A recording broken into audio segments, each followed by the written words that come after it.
එම්බසියට අර වීසා ගන්න වැඩේට මේ එතන හිටියා මචං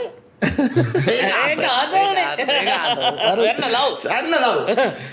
සිංහල කෙල්ලෙකුයි චීන කොල්ලෙකුයි දෙන්නම අවුරුදු 25 විතර ඇති පොලිමේ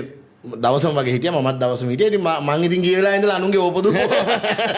කොහේ හරි බලන්න පොලිසියට ගිහිල්ලාත් එනවා අපි අපේ වැඩේ මචං කන්ටෙන්ට් නේ ඒතර කොහේ හරි කාලේ ගත කරනකොට කන්ටෙන්ට් එකක් හොයන එකනේ කරන්නේ මම දැන් මුන් දෙන්නව අද්දින කර හිටියා මට ඉස්සරහම හිටියා ඇත්තටම මේ දෙන්නටම ඉංග්‍රීසි බෑ මේ හරිද එතකොට ඒක ප්‍රශ්නයක් නෑ කොල්ලට සිංහල බෑ කෙල්ලට චීන බෑ දෙන්න බෑදලා ඒකට කොහොමද ගත්තේ කියලා මාරම ආතල් මෙහෙම ෆෝන් එක තියාගෙන සත්‍ය කතාවක් ඔන්න ඊයේ කවුරු හරි චීන එම්බසියට ගියා නම් ඒ පොලිමේ හිටපු කවුරු හරි ඉන්නවනම් කමෙන්ට් එකක් දාපල්ලා මේක හිටපු හැමෝම දැක්කයි දෙන්නවා හරිද මේ සමහර ડોකියුමන්ට්ස් ඇත්තටම මම ෆිල් කරලා දුන්නේ මුන් දෙන්න ලව් කරන්නේ Google Translate එකේ මේ ෆිසිකලි ඉතින් ෆෝන් එකට තමයි කියන්නේ අපුගේ බැටරි වැස්සොත්